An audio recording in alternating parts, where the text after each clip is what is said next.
Salam hər kəsə. Bu günlərim tez-tez qarşımıza çıxan həmin o kodlaşdırılmaya aid məsələlərdən birini həll edirəm.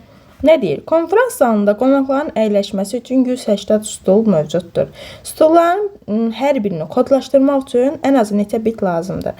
Mənə burada əlifbada olan simvolların sayını verib.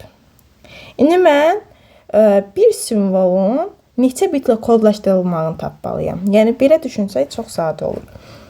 Necə tapırdıq? Əlifbadakı simvolları, bütün simvolları 2-nin qüvvəti şəklinə gətirirdik və 2-nin qüvvəti bizə bir simvolun həcmini verirdi. 180-ı mən 2-nin qüvvəti şəklinə gətirə bilmirəm. Buna görə 2-nin qüvvətləri arasına salacağam. Görək nə ilə nəyin arasındadır. 128 ilə 256-nın arasındadır. Buna görə 128 nə qədər eləyir? 2 üstə 7. Burada da 2 üstə 8 edir. Baxıram ki, 180 128-ə yerləşmir. Amma 180 256-ya yerləşir.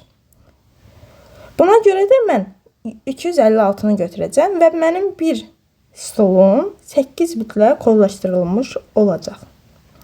Bu tipli misallar hamısında bu qayda ilə getsək, çox rahat bir şəkildə tapacaq.